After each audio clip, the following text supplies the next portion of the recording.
Okay, so I am joined today on the podcast by Ben Jones. Welcome. Thank you, Emma, for having me. My pleasure to be here. Now we have a fairly wide-ranging conversation to go through today. Part of it is going to be about YouTube, which I'm super excited about because from our brief chat the other day, I feel like I've totally misunderstood what YouTube is. So I'm really looking forward to getting into some more detail there. But before we do that, do you want to give us a bit of a kind of an overview of you and your career history to date?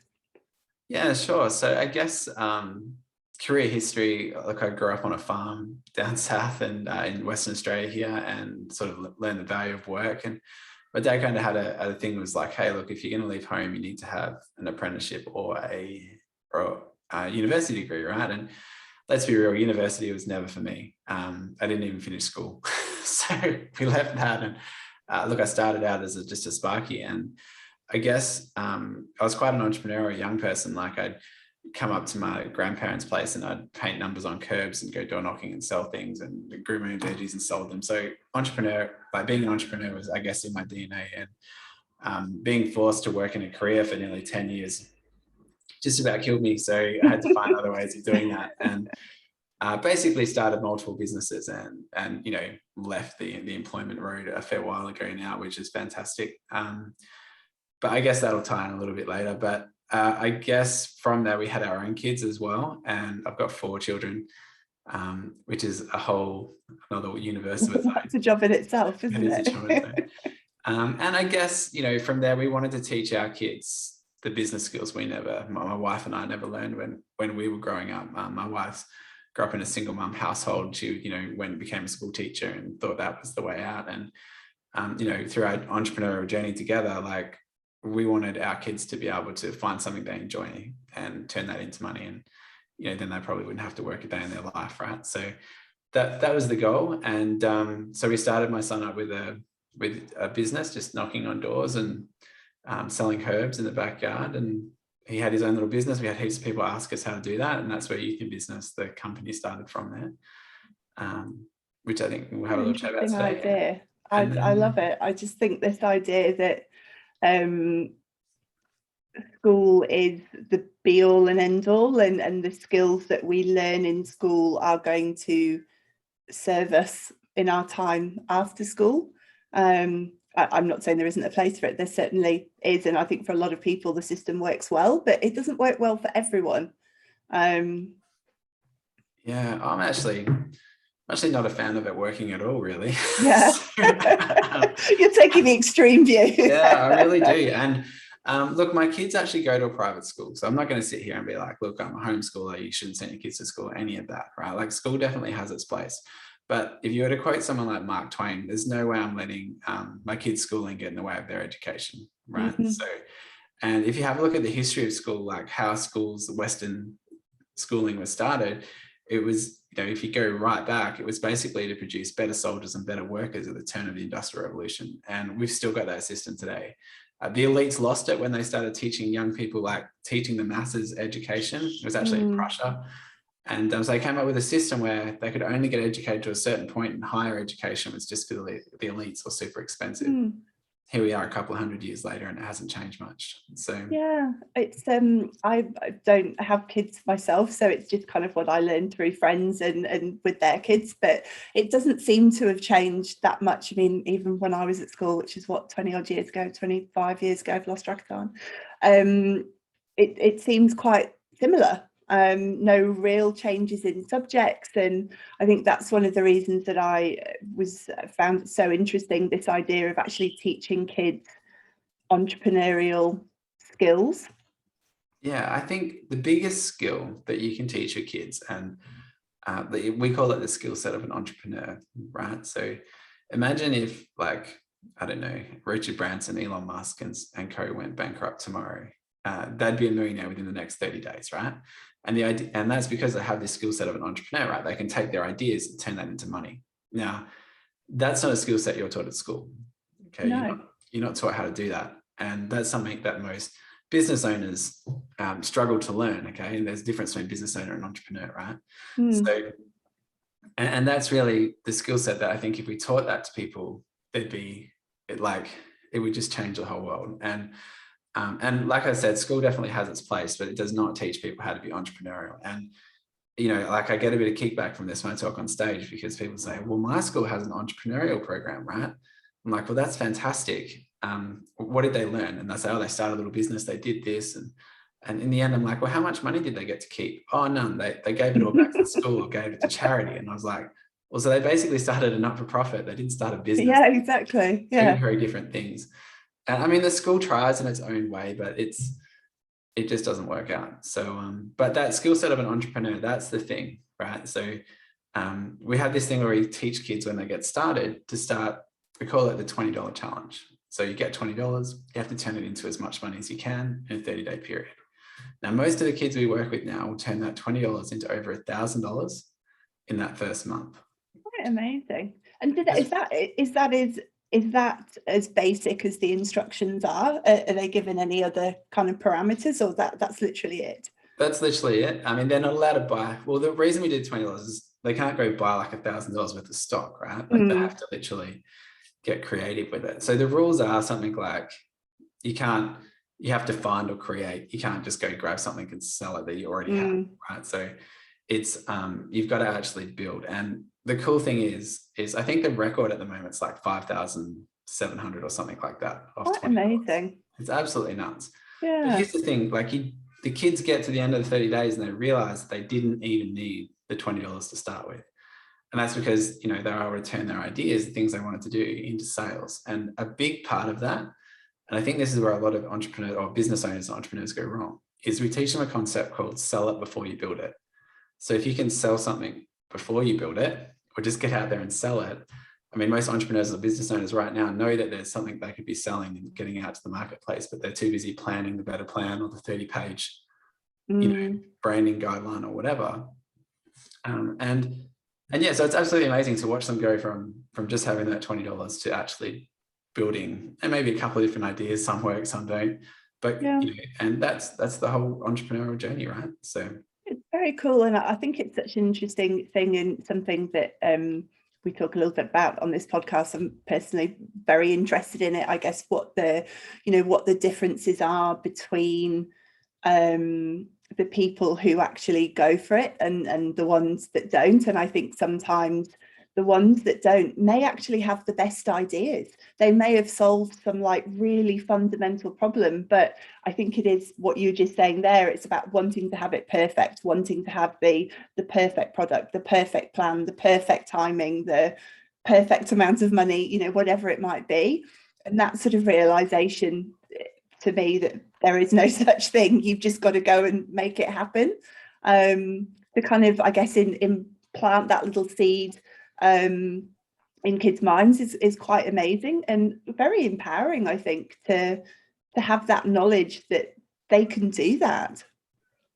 Yeah, it's really powerful. And I think, again, just coming back to school, I know I'm bashing school a bit today, but look, we might have to change the topic vibe, of the podcast.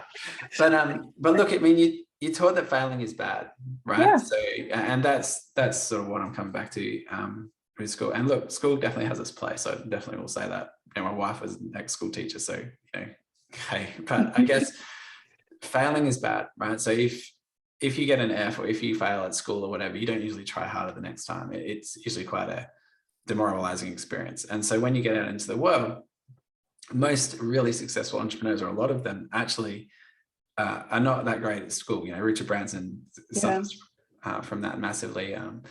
The guy who did Fubu, Damon Johns, like a lot of these guys are actually used to failing. And that's the difference. Like there's a lot of smart people out there that won't do it because they might fail. And they're so used to succeeding all the time that failing is like something that they can't deal with. Yeah. So, and I guess that's why like starting out young and like making a few little business mistakes and adjusting and that didn't work or this worked, being okay with those failures is a big thing. I mean, if you learned to ride a bike and you fell off the first time and someone gave you an F on a piece of paper, would you ever get back on the bike again? It's so true, isn't it?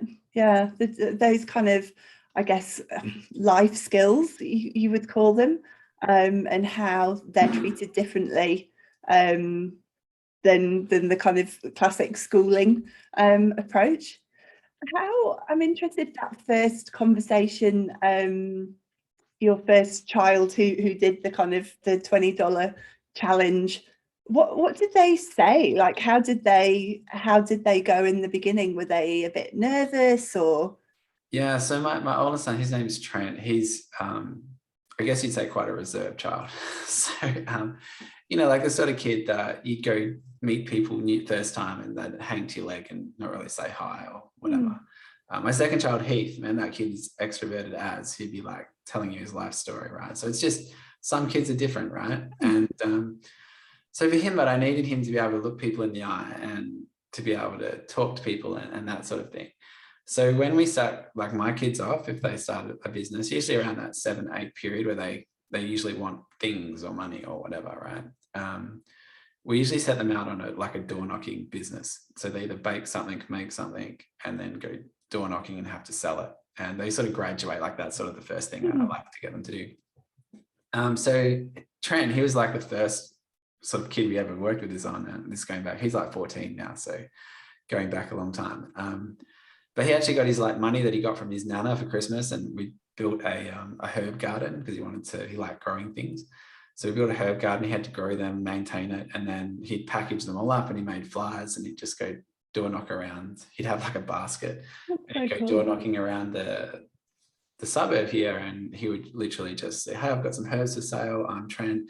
And he'd literally have to learn how to cold call pitch to a door knock at 7 or 8, right? But what's really amazing is when kids do that, adults love it. Okay, like if I did that as a 40-year-old human knocking on doors, I don't think I'd get the same. No, probably not. Courtesy, right? But the great thing is when you're 8 and you're doing that, like adults like, "Oh, that's amazing." And they, you know, they get the pity bar, they'll buy some, you know, just to look after them and tell them that they're doing a good job. And confidence-wise was amazing. Like he just went from this kid who couldn't really talk to anyone to being really happy just talking with whoever. And what was really funny, about 6 months later, at our church, he got asked to give a talk, and like in his little Sunday school, whatever, he was just like peeking out. And I said, "Look, mate, you go door knocking, you talk to people all the time. How is this hard?" And he's like, "Yeah, but selling is easy." And I thought, that's like, you know, selling is easy, talking to people isn't. And I was like, most people have that in reverse. Yeah. Do you know what I mean? So if you can get your kids to be okay with selling, yeah, I highly doubt they'll ever be poor. And if I come back to the $20 challenge, just to expand a little bit on the question, I mean, if you can teach kids or just people, if they were down to the last $20 and they were able to turn it into even $500 in their first month, there'd be no need for social security or welfare or any of that. And so, I mean, that's why I'm pretty passionate about entrepreneurship. So. Yeah, I think it's so amazing. Because going back to your previous statement there, do you, by that, do you I would assume you mean that you think everyone can do it? Like there is literally no one who can't be taught these skills. Is that how you feel? Yeah, pretty much. Look, we've had kids, you know, with different learning problems, I guess. I don't know if problems the right word. Challenges is probably a nicer word. And things that have gone through our training, like kids, like really young kids, older kids, like honestly, and with the internet today, I don't really feel there's anyone who couldn't do it. I guess the only problem that they're going to have is, one, they're probably going to get to, if they go through the usual system of learning business, that's another problem. If they go to university and learn how to do business from people who've never started a business, that's, you know, let's come up with, you know, the $500 but 500-page business plan. If you're profitable in the first year, you've done really well, like all that nonsense. You know, I've got an MBA, but I've never started a business, you know, congratulations, you know.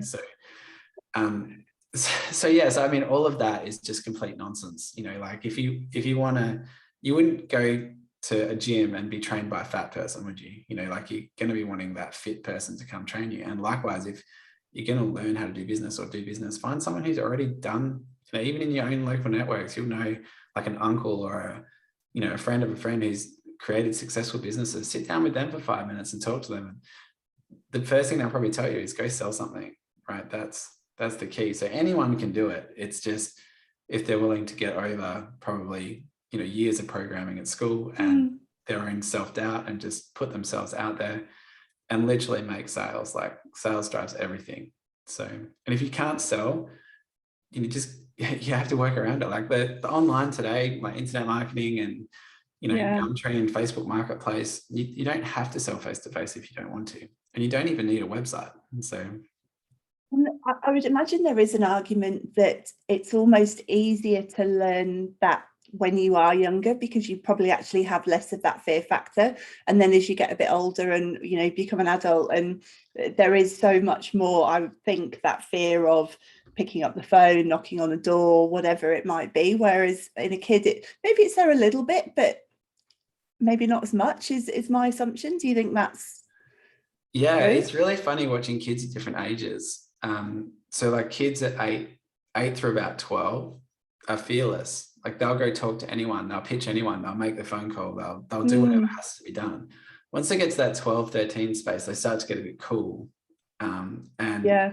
And you know, it's all about what their peers think and the whole peer group, right?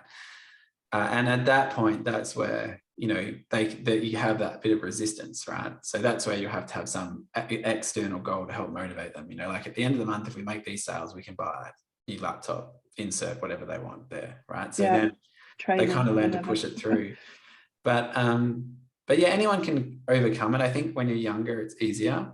And I guess the other thing that's really important is share the journey together, particularly as teenagers. They really need that peer group or a couple of kids doing it. So if you've got brothers or sisters, that's a great one, because, you know, if an 8-year-old kid is smashing it out the park and the 13-year-old's got no money, you'll be quite surprised at how interested the other one becomes. Yeah. Right? So, but yeah, like find a couple of kids and do it together. Is, you know, like a couple of different families, and that'll really help overcome, you know, because they see it as possible, right? They see other kids doing it, and yeah. And I think to me that is the most kind of profound part of it. It's the seeing it as possible, and having that sense from a very young age that you can do that. It's perfectly within the bounds of reality for you to do that and for you to make that happen for yourself. I think that's quite an amazing and life-changing thing to learn at any point in your life, but particularly I think if someone's quite young. Yeah, I think so. And what is cool is, you know, like if you're thinking, oh, like what's possible, like, I mean, we have a bunch of stories and stuff on our website or whatever, but, you know, kids buying houses before they're 18, right? Or writing a book that says how I earned more than my principal before I left school. Or, you know, a couple of kids have done over $1 million, or heaps of them done over $10,000 months, you know, like that sort of stuff isn't the norm, you know. But if you can sort of, you know, have a look at it and go, oh, well, if they can do it, I can too, right? It's that whole 5-minute mile argument, you know. So very, very interesting. I'm not sure, there probably is a nice segue from that into YouTube, but I don't quite know what it is, or I can't think of it fast enough. So sure. I'm in a very clunky way going to start asking you about that now. Maybe it's something about digital marketing more broadly and not having to sell in person, and then that kind of moves in. So I can segue from one to the other for you if you like. Yeah, go on.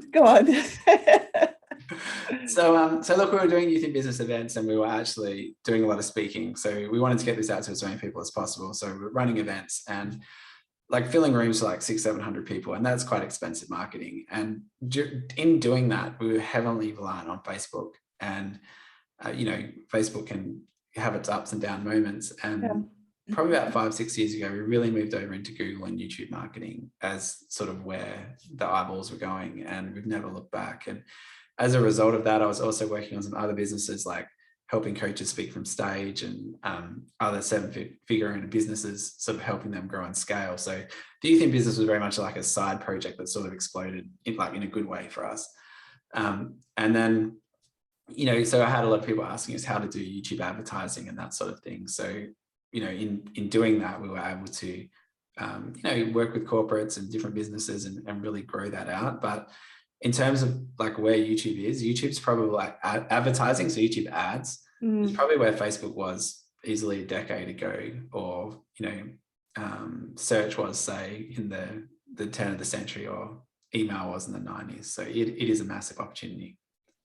I think my assumption just from the outside, or coming from someone who, you know, I watch a few things on YouTube, but I don't watch it that much, and we certainly haven't never used it as an advertising tool, although we do use Facebook and LinkedIn.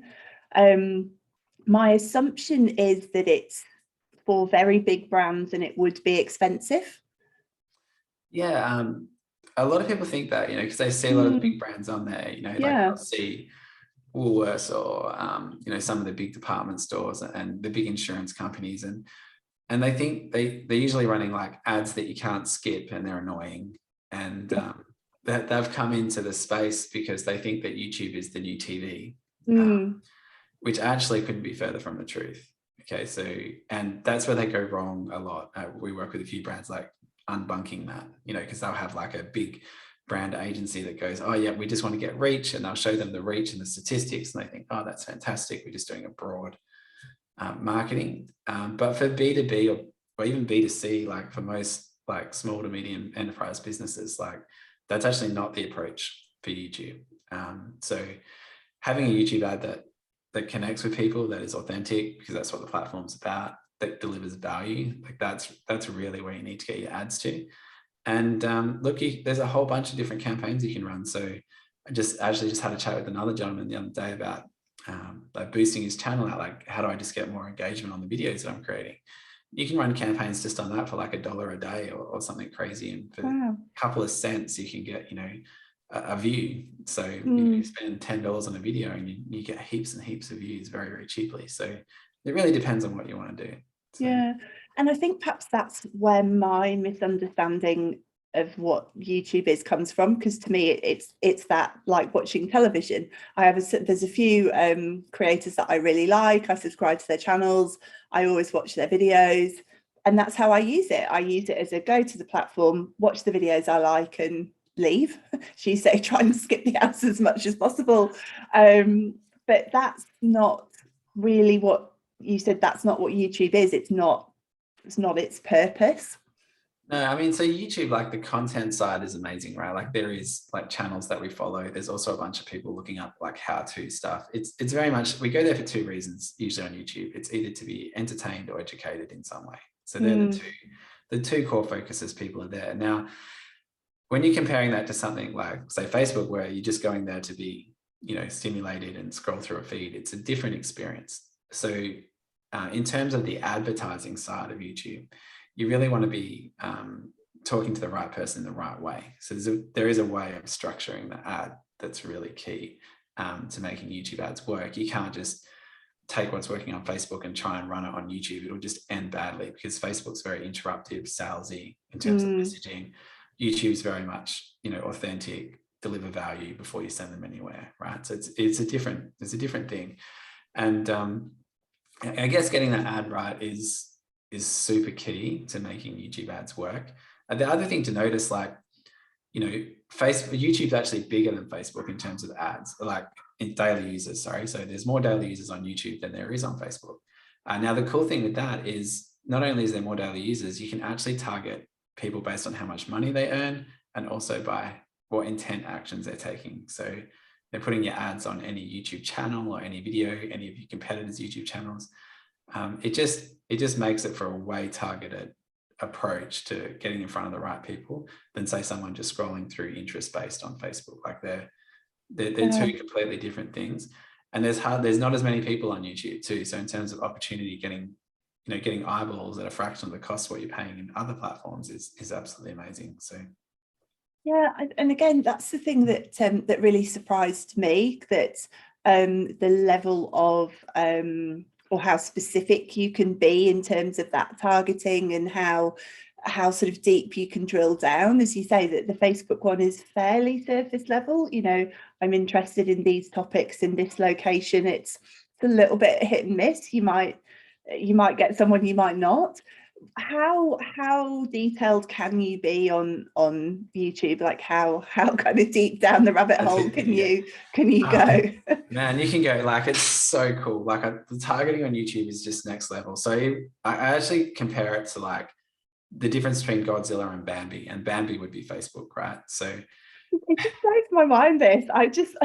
It's so surprising to me. I feel like I've kind of just missed this whole thing and it's passed me by. It's a good job we're It's, speaking to you now, then. it's absolutely cool. So, I mean, here's just a few things. So the way that we do it is that, so first I'd have a 4-part video ad. That's important. We'll come back to that a little bit later. But the actual targeting side is you do want to have layer out what people are interested in. So if you've got a funnel, start at the top, here's what people are interested in. That's what you can do on Facebook, right? That sort of targeting. Then you want to target by people who can afford your stuff, right? So that'd be the next layer. So if you could just target people, if you're selling anything high ticket or premium product or anything like that, you're probably only going to want to target the top 30% of income earners, which is something you can do on YouTube. You just cannot do on Facebook. Now, the cool thing with just targeting scary in itself, that really, isn't it? That's just no brainer. But one of the biggest objections any sales process has is, oh, look, I just can't afford it, right? So if you can take that whole thing out of your sales process before they've even clicked on your website, that's the power of income targeting. It's absolutely insane. So that's the first one. Make sure they can afford your stuff, right? And then the next one is make sure that they have the intent, or that they're ready, they're basically ready to buy. They're ready, and that's where you do the intent. So if you've laid out by what they're interested in, then you've laid them out by how much income they have. The next one you want to do is intent. Now, some of the cool intent things that you can do is put your ad on any YouTube channel or any YouTube video. So pick out any YouTube channel that's a competitor to you or whatever, and you can literally run your ads on their channel or videos. The other thing you can do is, like, anyone's searching, right? So anyone searching YouTube ads, like, hey, I'm searching for this problem, and then they go to watch a video, because a lot of the searches in YouTube start with how to, right? So then you can put your ad on top of whatever the how to is, right? So there's 2 really cool ones. Probably my 2 favorite ones are keywords. So if someone's going into Google search, so different platform, so we're on Google search now, and we're searching up, how to X, or best way for this, or best review on whatever, okay, like long tail keywords. If you were to pay in Google ads to get your ads right at the top of the search bar, that's super expensive and probably has the most competition anywhere on the internet, right? But what's really cool is those people over here that have searched that, what we can do is when they go to YouTube later on, is we can actually show them a YouTube ad in video, and it's free for the first 30 seconds.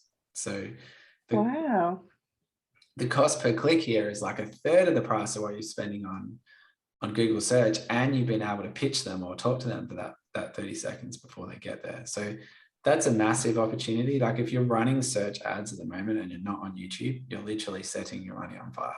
So and the fact, as you say, that you're not even paying for the first 30 seconds of it, like, that's quite amazing. It's pretty cool. Yeah. So you basically charged for those pre-roll ads. First 30 seconds is free unless they click, or they, if they skip, it's free too. So if they skip, that's fantastic. But and you actually want them to skip because they're not humans. But for the first 30 seconds, it's free. The best you'll get on Facebook's like 15 seconds, right? So the cool thing there is you actually get a really targeted person visiting your landing page versus someone just scrolling through cats and what people had for lunch, right? So it's it's pretty crazy. So it really is, yeah. And I think, again, and maybe it's a generational thing, that sort of using YouTube as a search engine in that way, which is, as I said, not how I use it. And so maybe that's just me aging myself, that I just think it's there to show me videos that I'm interested in. But if you're actually targeting that functionality of a how to, or if someone's typing in, obviously we're a recruitment firm, like how to write a CV or something, something that's kind of tailored to whatever your particular market is, that's quite amazing. Yeah, it's pretty powerful. So the targeting there, yes, you have the search in YouTube itself, so you can throw ads to anyone who's on there, but you can also follow up anyone who's done a Google search, which is really key. I mean, other than that, probably like, there's so many targeting options, right? We could talk about this for like 3 hours, but another really cool one that a lot of people don't know is, because Google has Google Analytics on most websites out there, right? You can actually get any website. So let's say, your competitor's url.com. and you can put that into like a campaign, and anyone who visits your competitor's website, you can show them your ad. So Wow. it's absolutely amazing. So there's some cool things that you can do. So in terms of like I said at the beginning, if you were to compare Facebook to YouTube, all those like just, I think I shared like 3 or 4 different targeting options. You know, if you just did those and tailored them with income and interest, the actual person that you're hitting is way more dialed in than just an interest level on Facebook, right? So really, really cool. It is very cool. Yeah. Is it, and I know I was about to ask the question about, is it expensive? And I know that's a ridiculously broad question. And obviously there's so many more kind of specifics in there around, you know, what the goal is and etc. But just in broad terms, is it very expensive? Is that why people don't use it as much? Or I think the barrier to entry, like it's not as expensive at all. So it depends on who you're targeting and what you're doing, you know, but if you were to compare them like to say Facebook or search, it's actually cheaper than both, right? So, you know, I'm yet to see a Facebook campaign we can't beat with YouTube ads, like period. Yeah. So that's really, really cool. But in terms of, so is it expensive was one question. What was the other? I had another thing, but I forgot what it was. So what was your other question? Was that the question? Yeah, it was, but just around, I guess it, yeah, because it's a why very don't broad people question. do it? Sorry. Yeah. Sorry, I totally spaced there. That's okay.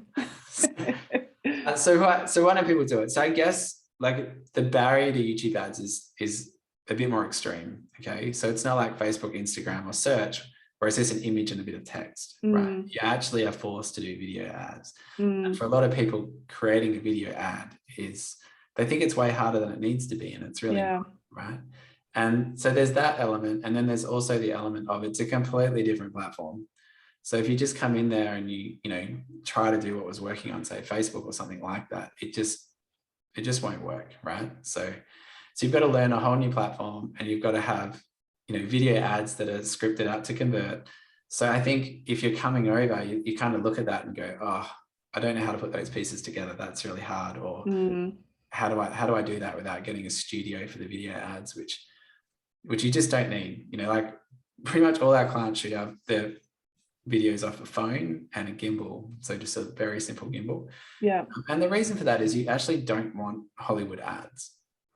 You actually just want to have ads that are relatable and speak to the person that you want to connect with. So that's really important. And the more authentic that you can be and realize that you're not a TV ad, you are a YouTube ad. I mean, look at the content on YouTube. It's pretty much people like this sitting in front of their mics, or, you know, like walking along or whatever. It's not high-end studio. So your ads need to match the platforms. They just don't need to be that in order to work. So I guess there's a lot of perception around that, and also like the difficulty of getting into the platform. So, and maybe that is partly as well because a lot of the time those are the ads we're used to seeing.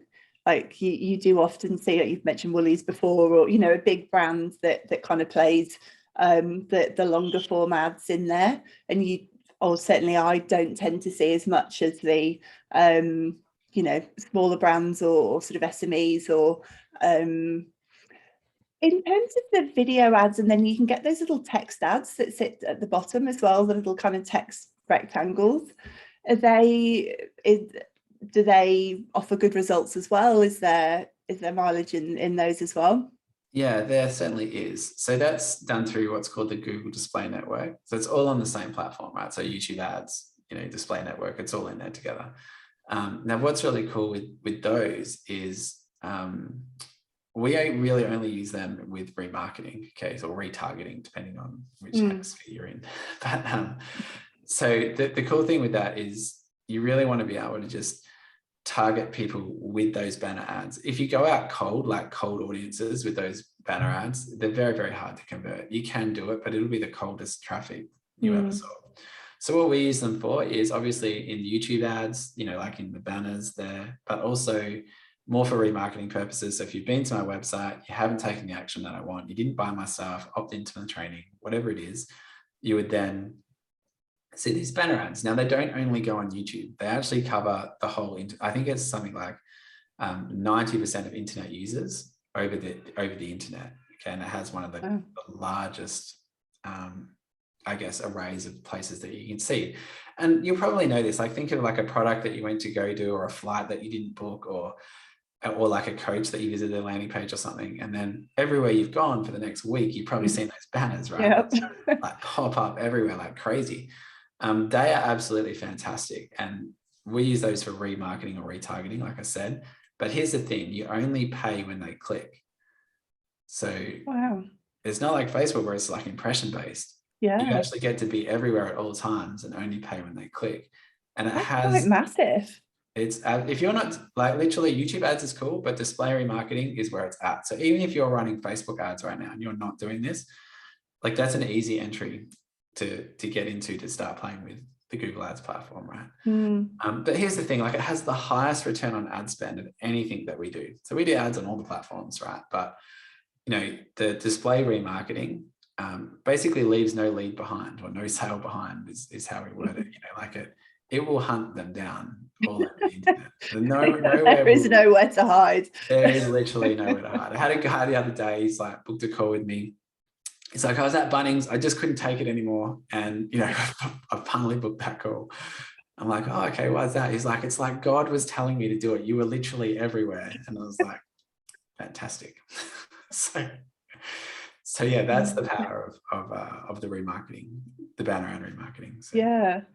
Again, broad question, and I know there's going to be an awful lot of specifics around this, but you know, if I'm a marketer and a small business marketing manager and I'm listening to this thinking, wow, like mind blown, didn't know this, need to get involved, sounds like there's some quite amazing opportunities to be had. What's a reasonable budget to approach YouTube with in the first instance, do you think?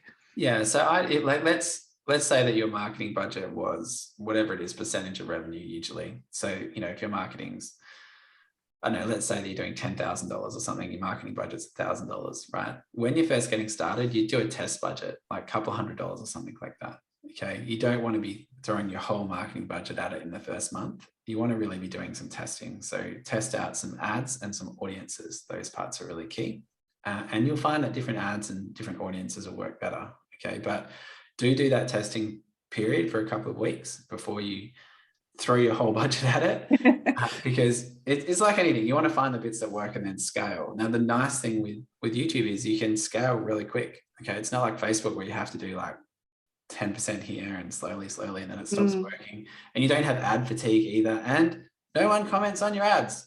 So yeah, it's fantastic. Yeah, that's a big one as well, isn't it? So, but yeah, so to come back to answer your question, in terms of budget, whatever your budget is, start small. Now, we usually only help people that can get what I would call like a minimum 3 times return on ad spend, right? So that means for every $1 that you spend, you should be getting at least $3 back. And you're going to need to have that no matter what paid platform that you do, right? So whether you're doing, you know, Facebook or LinkedIn ads or TikTok ads or YouTube ads or whatever, you need to make sure that your sales process can actually handle a 1 to 3 return, right? And then it's not so much how much, you know, what's a good budget to start with. It's the other question is, well, how many leads or how many sales can I handle, right? So it's a different sort of question. But usually everyone looks at the traffic as, oh, look, the traffic is the solution. But sometimes it's just a small tweak on the sales process that makes the biggest difference. Yeah. Right? So I'd probably say, like, have a look at your sales process, know your numbers. Like, what is my current return on ad spend is a great question. And, you know, what are my conversion rates? For every $1 that we're spending, I'm getting this many opt-ins, turns into this many calls, you know, turns into this, okay? And probably you can work backwards from that and be like, look, we can pay X amount for a lead. Is that possible? And that's a great place to start. So, yeah, and, you know, depending on your model and what you're doing. So, but if you've got something that's already working, like if you've got paying for ads that are already working somewhere, like search or Facebook or something like that, YouTube is going to be a cheaper, more targeted approach. So whatever you're spending, I'd probably look at, you know, if you're coming from another platform, maybe take 20% of what you're spending elsewhere, run your testing for a couple of weeks, and then you'll see that it's like kicking butt and taking names, and then you'll be like, okay, you'll see that it's Godzilla. yeah, literally. You'll be like, well, let's throw some more money there and less money over there, Yeah. So it's usually how it works. You mentioned TikTok there. Have you kind of gone down that road at all yet, or? We haven't yet. To be perfectly honest, we haven't run TikTok ads yet. That's not something that I can say I've been doing for 5 years and help people grow to multiple 7 figures in TikTok ads. Mainly because it just hasn't been around for that long. It is something that we're sort of looking at, but no, not yet. I'm not an expert on TikTok ads, and I can't speak to that. Yeah, no, I was just interested, because it's a conversation that Ed and I, my business partner, have been having a little bit lately, that we're not on TikTok, and again, I kind of feel like I'm too old to be on TikTok. I don't feel like I'm the right generation. If I'm honest, I really don't understand it, and that has kind of put us off a little bit. And I think just the amount of time needed to do very TikTok specific content, whereas Instagram, LinkedIn primarily for us, the content is would not be appropriate or wouldn't really work, I'd imagine, on TikTok, because it's just not kind of structured that way. So it's kind of it's put us off a bit. But at the same time, then you read all these articles, and and I feel like, are we missing the boat because we're not doing it? But it is interesting. I had a few chats with a few TikTok marketers over the last month or two, and I guess from what I understand about it, for me, it's about targeting more than anything. So just getting ads in front of the right people. It seems at this stage that it is a bit more of a broad approach. LinkedIn Sales Navigator and stuff, you can get real targeted. YouTube ads, you can get really targeted. So, and for us, we've got that working like really well. So we don't need another platform, but it's an emerging platform, right? All of these things have a life cycle. In 5 or 10 years, YouTube's probably going to be out, and TikTok's going to be maybe the next big thing. Who knows? Maybe it'll be something else completely. Yeah, I was going to say, probably be something we haven't even heard of yet. Seems to be the way it's going. Yeah, but look, I'm loyal to no one platform, right? Like whatever works. I'm more than happy to spend my ad budget there. And and certainly, as you say, if you can get that level of return and from YouTube, why would you be looking for something else? And it doesn't sound like the YouTube the Godzilla versus Bambi analogy doesn't sound like there's much else that is actually coming close to it if it's used in the right way. Correct. So really having that dialed in, it works really well. So depending on what you want to do, I guess the only thing, like in terms of some of the other things I haven't talked about with YouTube ads, which I think is worth it, is just how the ad script works. So if you're going to go to YouTube ads, the thing you need to get right is the messaging, who you're talking to. But you need to follow, and then as far as I know, we're the only ones that do it, is a 4-part ad script. Okay. So the first one is your hook. You've got 5 seconds to get in front of people. And that's when they're trying to skip, right? So you make sure that your hook's really cool. But then, like I said before, like you've got 30 seconds before you're charged. Okay, so we actually put like a mini elevator pitch in there. So if you don't know what an elevator pitch is, basically it's like a mini sales pitch where you get really, really tight. I think it comes back to if you wanted to get a promotion and you went to the top of the floor, and you spoke with the CEO and you came down and you wanted to like get a promotion, you'd have to pitch in that amount of time. So in this case, it's 30 seconds, right? So you have to get that in there. Now, if you've been able to hook and pitch someone and not being charged for it, that's amazing. Yeah, that's the bit that kind of amazes me, that you actually get that long. I mean, 30 seconds is quite a long time. You can say a lot in 30 seconds. Right? So it's really cool. And then after that, the third part is the story. So you want to make sure that your story adds value. You're not salesy and like, buy my stuff. You want to actually help people, because remember, people go to YouTube to be entertained or educated. And then just close off your offer, like check out my page or whatever it might be. So the elevator pitch does have a mini close. So you can say something like, oh, if you're interested in that, check this out. And then here's why. And you would go into the story, right? So that's sort of like how you pitch that out. And look, we have a full like little checklist to make sure you've got each bit done. I'm happy to just like give that to you in a PDF. You can share it with people if they want to have a look at it. You don't need to go to a landing page or anything. So, but I think that that'll be real helpful when you just come into the platform and you're like, how do I craft my ad, right? So, and under 3 minutes, okay? So elevator pitch has to finish before 30 seconds and the ad has to be no longer than 3 minutes. 2.5 minutes is about a really good sweet spot. Yeah. If you go over 3 minutes, your ads are going to cost twice as much to run. So FYI. So yeah. Very cool. Yeah, I mean, you can't really think of another platform where you get 30 seconds to talk to extremely targeted customers, and that part's free, and you only then pay for that part if they click the link and follow whatever it is. Quite amazing. I can see why the Godzilla Bambi thing that's going to live with me forever, Ben, I have to say. We've actually got like an ad where we like compare them, and we're like got Bambi sitting there drinking at a lake, and the big Godzilla foot just comes along and like Love it. it's actually pretty fun. Poor Bambi. So. That's very cool. I love it. Final question, Ben, always our final question here on the podcast, which is a bit of a reflective one. What do you know now that you wish you knew then? So I guess what I know now that I didn't know probably when I started my entrepreneurial journey, if that's a way of answering the question, I'll probably answer it in a couple of ways. One would be, sell it before you build it, make that sale. When I first started my entrepreneurial journey, I was very much like, planning things, and we were buying up online businesses at one page, and I wrote a whole manual for doing it instead of going out and selling it, right? So sales cures all. So just get out there and make the sale.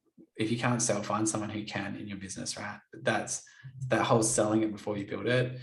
That is really important. I wish I knew that when I was younger, and I wish I knew that there was another way other than having the safe, secure job, right? That I could go out and create and employ people and be the one who delivered value into the world, So I guess those were things I would like if I could sit down with my 16-year-old self or whatever, and I was contemplating leaving school, I'd be like, look, man, go sell something, go find something you like doing and figure it out and sell something in that space. And if you want to go back, you can always go get a job, right? So, but if I had started my entrepreneurial journey at 16 instead of 25, 30, it would have just made the biggest difference. So I guess if I had known then, that would be one. And the other one would be learn how to do profitable marketing, because that's how every business scales, right? So it'd be like, figure out what sales process you need to turn $1 into 3 into 5, whether you're Coke, McDonald's, pick a business the name of, and they've all figured out how to turn $1 into more than $1. And I remember we were doing some real estate investing, and still do that. But I was sitting down with my real estate coach, and he's like, oh, look at the return on investment here. And then I went, one of my internet marketers, he's like, look at the return on ad spend here. And I was like, the return on ad spend, if you can turn $1 into, 3, 4, or 5 in a month, that's way better than any investment strategy you're ever going to do. And if you can grow a business that way, or multiple businesses in my case, it works really, really well. But you've got to have that system. So selling it and figure out how to turn $1 into more than that, into 2, 3, 4, or 5. That's what I wish someone had told me when I was 16. So do you think, and it's probably quite a hard question to answer in hindsight, but do you think if someone had have told you that, do you think you would have acted on it? Or do you think that you kind of needed to go through that, doing something which didn't kind of sit right with you before you? Yeah, I think, no, because I was pretty anti-authority.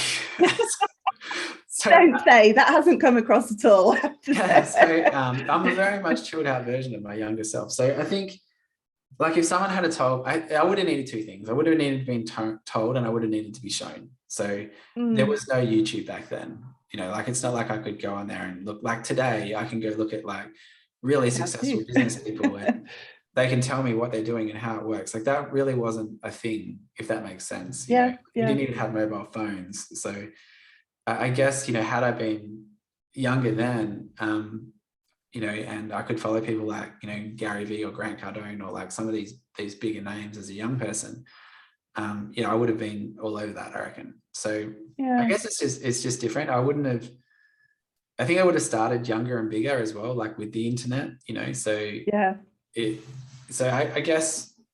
I guess, yeah, I definitely would have. I feel pretty strongly that, like, look, if the opportunities that are around today, if they were around when I was 16, like, I could have avoided, 10 years of drama. So yeah. Well, thank you very much, Ben, for taking the time to chat with me and chat with our listeners, and share your own story and journey, but also share some like really practical, useful tips for YouTube. So mind blown by me. I'm like, got a bit of work to do, I think, on the YouTube side. Oh, perfect. Look, and yeah, happy to help. Thanks for having me, and hopefully I've been able to, help and in some way to anyone listening. So Thank you.